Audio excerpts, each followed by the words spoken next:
Muy buenas tardes a todos, hermanos. Feliz Navidad. Siempre el domingo que cae en la octava de la Navidad, la liturgia nos invita a reflexionar sobre la Sagrada Familia, o sobre la familia, podríamos decir.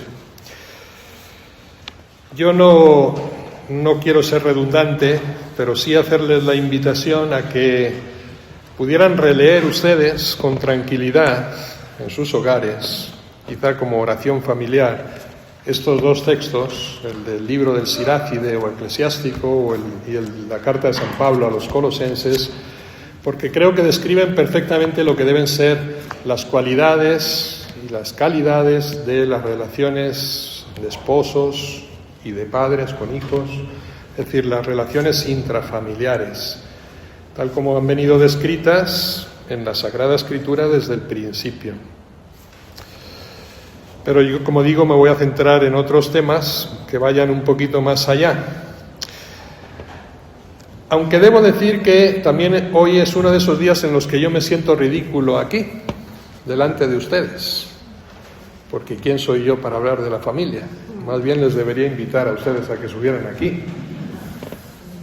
Tengo experiencia de ser hijo, pero no de ser esposo ni de ser padre, menos aún de ser madre.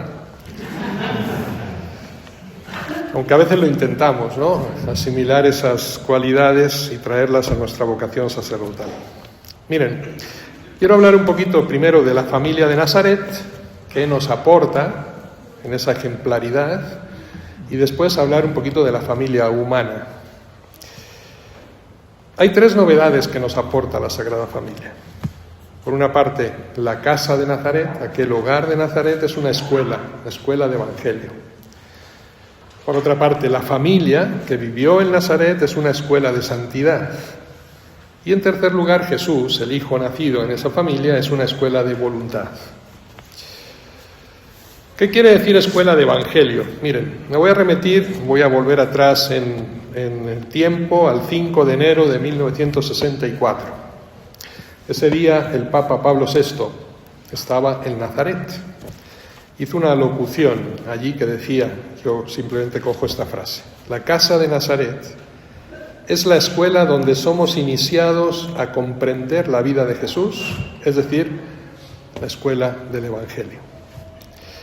Aquí aprendemos a observar, a escuchar, a meditar, a penetrar en el sentido profundo de ese misterio, de esta sencilla, humilde y al mismo tiempo encantadora manifestación del Hijo de Dios en el mundo. Y una vez que la hemos contemplado y la hemos asimilado, podemos imitarla. Creo que Nazaret nos presenta el método, es decir, esa experiencia de los sentidos. Yo me imagino que algunos o muchos entre ustedes habrán estado en Tierra Santa y habrán estado en Nazaret.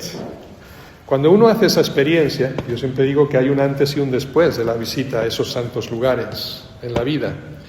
Cuando uno visita el lugar, el tiempo, aprende las costumbres, el lenguaje, los ritos, todo nos habla de Jesús. El olor, el sabor, el color, pisar las mismas huellas que pisó Jesucristo.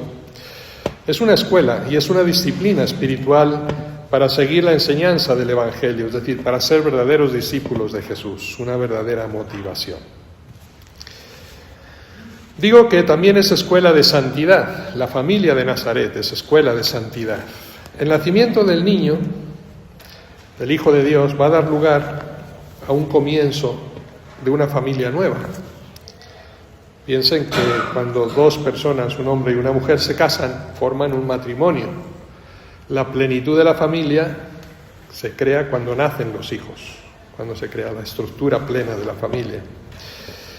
San Juan Pablo II, en una audiencia general, cuando hacía las catequesis famosas, el 3 de enero del año 79, decía: esta es la Santa Familia porque fue plasmada por el nacimiento de aquel niño Dios. Su santidad se hace manantial de santificación y de una santificación singular.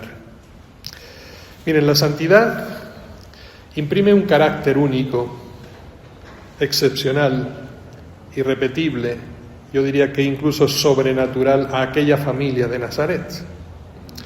Pero cuidado, porque también todo lo que podemos aducir a una familia humana normal, a cada familia como la nuestra, es decir, su naturaleza, sus deberes, sus dificultades, lo podemos decir también de aquella familia de Nazaret. Su pobreza, su desahucio, su exilio, el trabajo de cada día, fueron la experiencia permanente de aquella familia. La Natividad, junto con la Sagrada Familia, nos muestran esa dimensión fundamental, por tanto, de nuestra fe. La encarnación, más el sentido fundamental de todas esas vivencias humanas que se tuvo en aquel hogar de Nazaret, esa dimensión esencial de toda vivencia humana está en la familia, en aquella familia y en nuestras familias.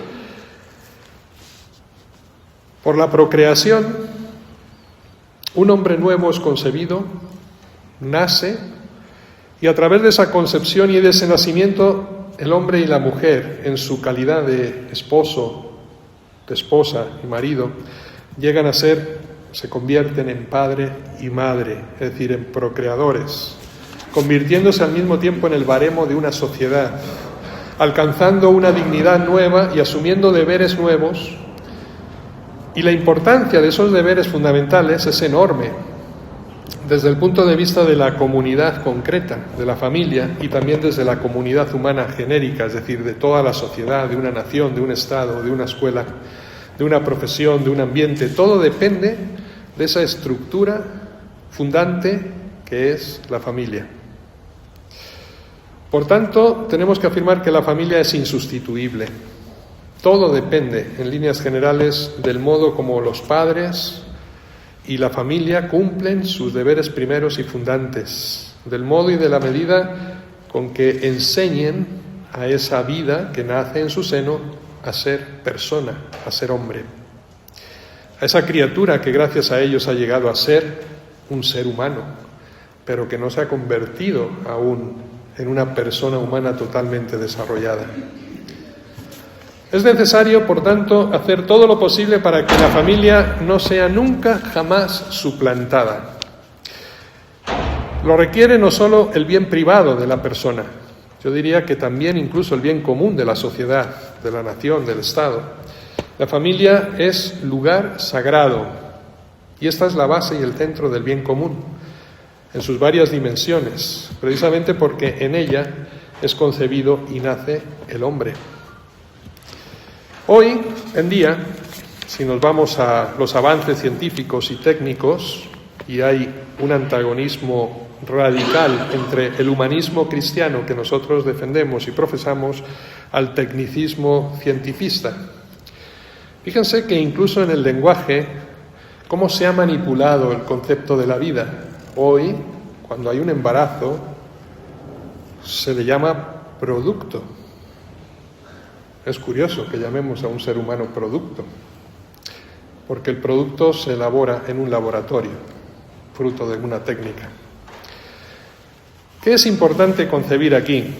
Y sobre todo necesario, hacer todo lo posible para que desde el momento inicial, desde la concepción, este ser humano sea querido, sea esperado, sea vivido con un valor particular, único e irrepetible. Y esto no lo pueden hacer las máquinas, lo hacen los seres humanos, el padre y la madre de familia. Esta es la lógica de nuestra fe y esta es la lógica del humanismo auténtico. La consecuencia lógica de la verdad total sobre el hombre. La fe, en ese sentido, no aleja al creyente de esa verdad, sino que la introduce en el corazón mismo de ella. Miren, hoy se pretende separar esa faceta social de la faceta espiritual del ser humano, de la persona, del hombre. Se excluye a la fe de todo discurso público, disociando público y privado y reduciendo la fe al ámbito de lo privado, cuando la fe no tiene nada de privada, tiene mucho de personal, pero no de privado. De hecho, la Iglesia, que es el estamento espiritual universal, posiblemente sea la institución más grande que hay en la tierra. ¿Cómo la puedes decir privada? En consecuencia, se destruye esa integridad del ser, aniquilando la verdad del hombre, la verdad sobre el hombre, y privilegiando lo social a lo natural, o contradiciendo incluso esa tendencia social a lo natural, de tal manera que todo llega a definirse como un constructo social. Cuidado, porque esa expresión constructo social está en la base de la ideología de género, tan mala y que tanto daño está haciendo hoy día a nuestra sociedad. ¿Cómo es posible que yo pueda negar mi misma naturaleza? ¿Cómo es posible que yo, siendo hombre, pueda decir que ahora me siento mujer? O viceversa, que siendo mujer me quiera sentir hombre, ¿no? Es la manipulación total de lo más evidente que tenemos, que es nuestra propia naturaleza humana, y que se define íntegramente precisamente en el seno de la familia, en esa comunión de vida y de amor. Y tercero, es escuela de voluntad, decía Jesús, es escuela de voluntad. Y aquí viene un sentido profundo de ruptura con lo que nosotros concebimos la familia humana privilegiada. Hay un pasaje en el Evangelio que ustedes recordarán bien, cuando Jesús tenía 12 años y se iban al templo y no regresa a Nazaret, sino que se pierde en Jerusalén. Y después de 3 días los padres lo encuentran en el templo. Y para sorpresa de María y de José, la respuesta de Jesús debió de golpear bien duro. ¿Es que no saben que yo debía ocuparme de las cosas de mi Padre? ¿Yo debía estar en la casa de mi Padre? Hay una prioridad, las exigencias de otro Padre, con mayúscula. Y aunque vuelve a Nazaret y aunque se somete en obediencia a sus padres, hay un desapego total. Después de ese quinto misterio gozoso de la pérdida y del hallazgo en el templo, María y José, aunque encuentran físicamente a Jesús, yo creo que ya no encuentran más a Jesús, al Hijo.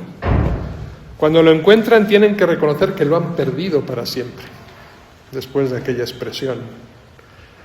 Jesús ya no les pertenece, es para otro Padre y es para todos los hombres, no para ellos. Hay otro pasaje posterior en el que ya un Jesús adulto en la vida pública, sus familiares lo buscan cerca de Cafarnaúm, y cuando lo encuentran le dicen a Jesús: ahí están tus familiares, ahí está tu madre que te busca. Y Jesús va a responder también muy duro: ¿quién es mi madre y quiénes son mis hermanos? Aquellos que cumplen la voluntad del Padre, la voluntad de Dios. Lo buscaban porque decían que estaba loco, que estaba fuera de sí. A ese punto habíamos llegado. Es decir, yo aquí me atrevo a corregir una vez más al Evangelio, perdón por mis herejías, pero yo creo que más bien habría que decir que Jesús estaba fuera de nosotros, no fuera de sí. Él sabía perfectamente lo que hacía. Lo que pasa es que eso no correspondía con nuestros planes. Es decir, está fuera de nuestros modelos de Dios, de nuestros esquemas, de nuestras organizaciones, porque no queremos aceptar un Dios, ¿no?, que nos cuestiona permanentemente. Esta es la nueva familia. Por eso hablaba yo de ruptura. No es ya la familia por derechos adquiridos de parentela o de consanguineidad, sino que es la familia que se conquista por la fe, a través del ejercicio de la voluntad de Dios. No es un punto de partida, sino que es un punto realmente de llegada, a donde todos deberíamos de aspirar. También los miembros de la familia humana tienen cabida en aquella familia espiritual. De hecho, María es la primera. Recuerden, concibió en la carne lo que ya había concebido en el espíritu, en la fe, ¿no?, por esa adhesión primera a la voluntad de Dios. He aquí la esclava del Señor, hágase en mí según tu palabra. ¿Sí? María nos da el ejemplo de ese sometimiento pleno al plan y a la voluntad de Dios que genera la concepción material. La obediencia al Padre no consiste, por tanto, en el título que permite entrar en familia, en la santa familia cristiana. Esa es la clave. No solamente una familia humana, carnal, sino una santa familia cristiana. Quien lo busca, por otros motivos, descuiden que va a quedar siempre fuera de ella. Quiero dedicar un poquito ahora la discusión a nuestra familia y a la situación que vivimos hoy día en nuestro mundo en torno a la familia. La familia está amenazada, tal como la concebimos. Y la primera amenaza yo diría que es la superficialidad, la banalización de las relaciones humanas, lo que llamamos la familia light. Hoy todo es, si se dan cuenta, ligero, frívolo, efímero, inconsistente, permisivo. Hoy todo es rápido y cambiable. Incluso los productos son de usar y tirar. Y nos hemos acostumbrado a tanta noticia con los medios de comunicación, con las redes sociales, a tantos sucesos, a tantas emociones, que pasamos por ellos alegremente y pasan por nosotros epidérmicamente, sin dejar huella. Y la familia, en ese sentido, también se ve afectada por esta ola de ligereza, de superficialidad.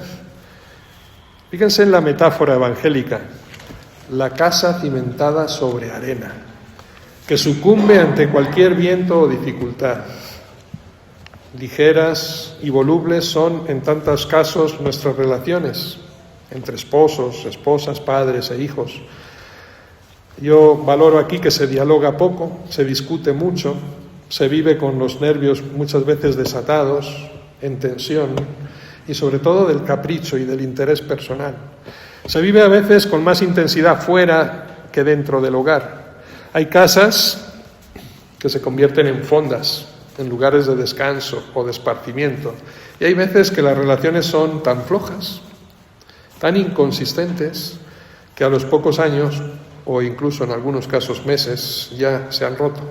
No queda nada, si acaso algún trauma personal o algún recuerdo. Este es el problema que vivimos hoy en el entorno familiar. Pero nunca tenemos que olvidar que la familia es el laboratorio de la persona. Es donde se forja la persona. El hombre nace y se hace en la familia. No sabemos si algún día se podrán hacer niños en laboratorio. Bueno, perdonen, yo estudié bioética hace ya muchos años, pero ya cuando yo era estudiante de bioética sabíamos que se podían clonar seres humanos. Lo que pasa es que no se hacen porque están prohibidos por la ley. No se hacen en público, se hacen en privado, en laboratorio. Es decir, sí se pueden hacer niños en laboratorio. Fecundación in vitro está en su pleno auge. Pero lo que sí sabemos realmente también es que nunca se podrán hacer personas humanas en laboratorio. Generar vida, sí.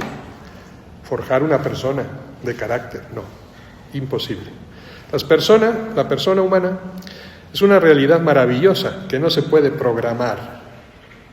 Les pregunto, ¿qué cantidad de besos y de caricias necesita un niño para que llegue a ser una persona?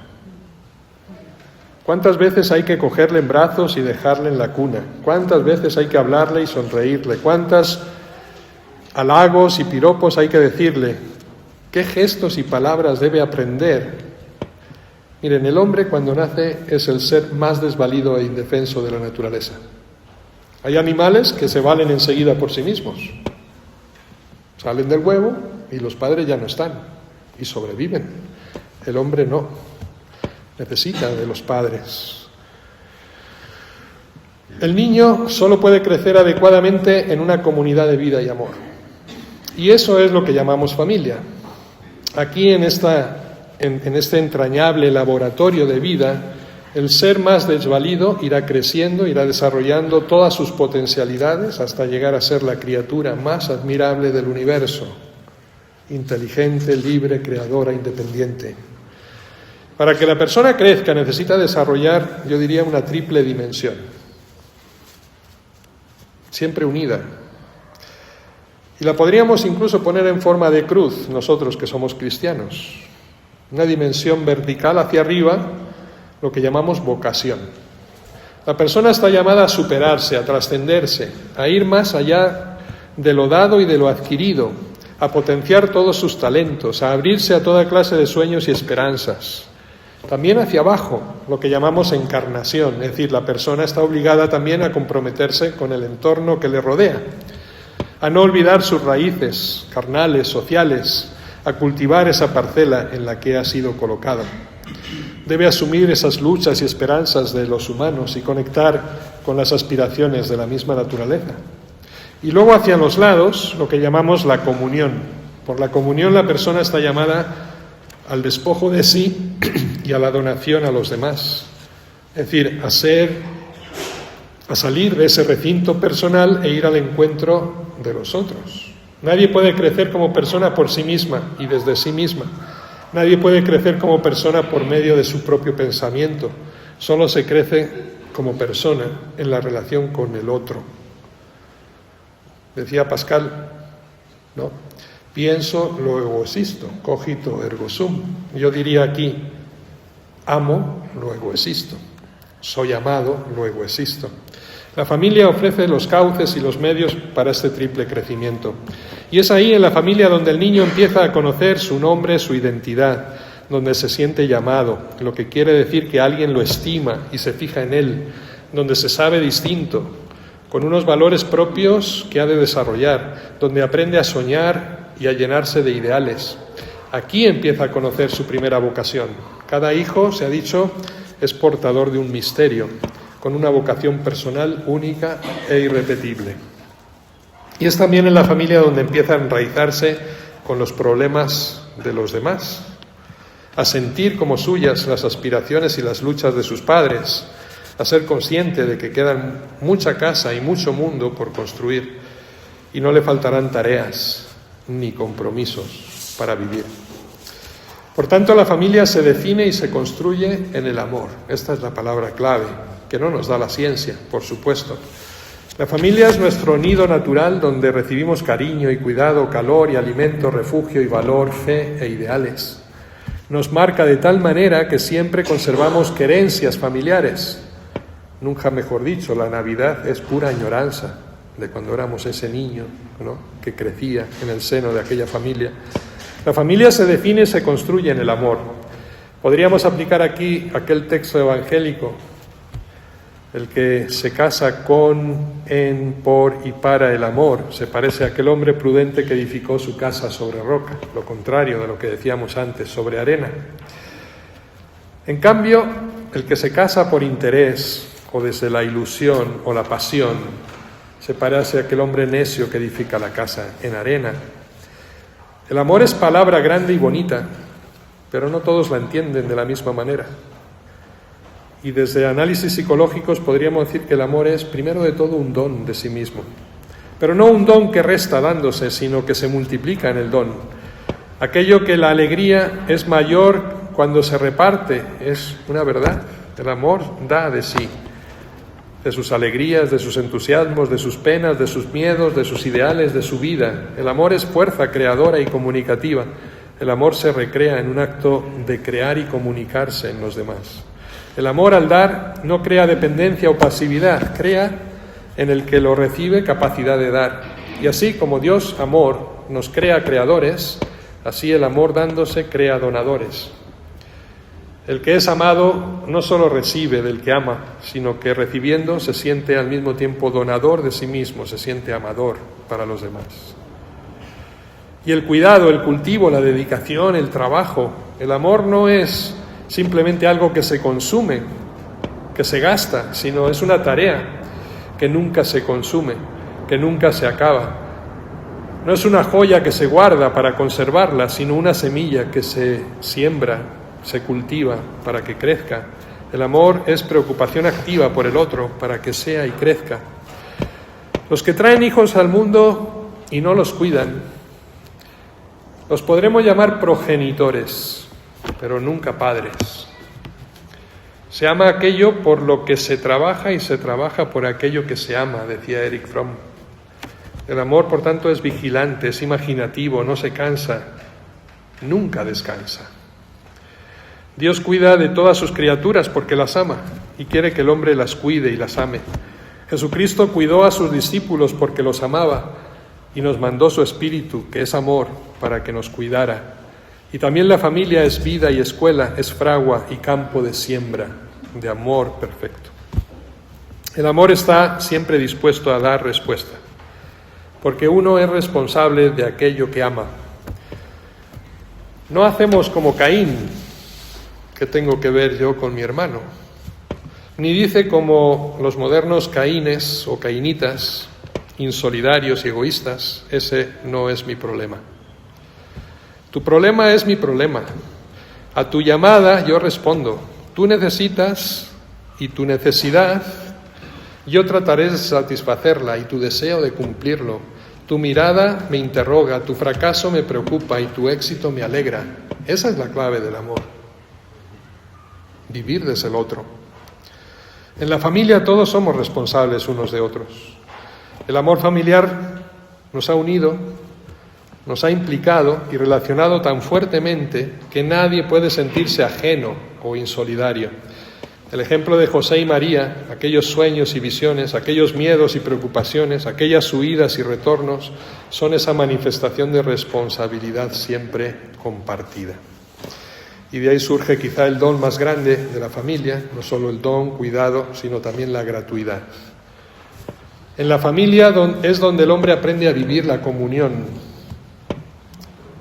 Vino a la existencia porque fue llamado por el amor de dos personas.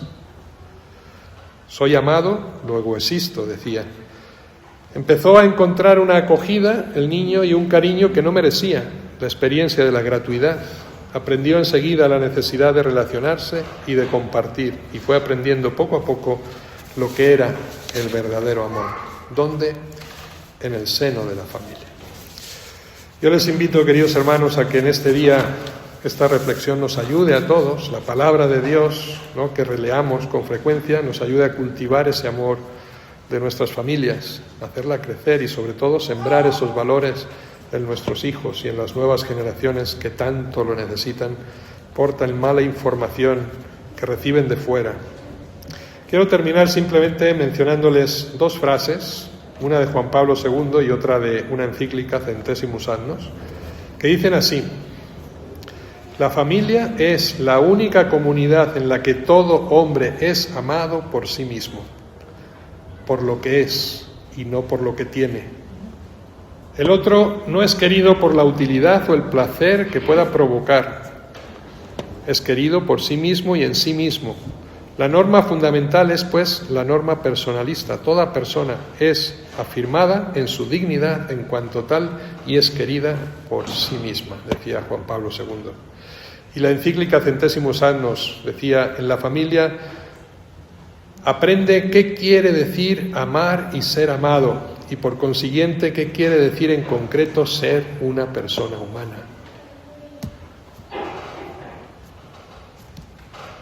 El don recíproco de sí por parte del hombre y de la mujer crea un ambiente de vida en el cual el niño puede nacer y desarrollar sus potencialidades, hacerse consciente de su dignidad y prepararse a afrontar su destino único e irrepetible. Hermanos, cuidemos esa familia, porque está en vías de destrucción. Y las máquinas jamás podrán sustituir a un padre y a una madre, y menos crear de esa vida que nace una persona digna. Que así sea.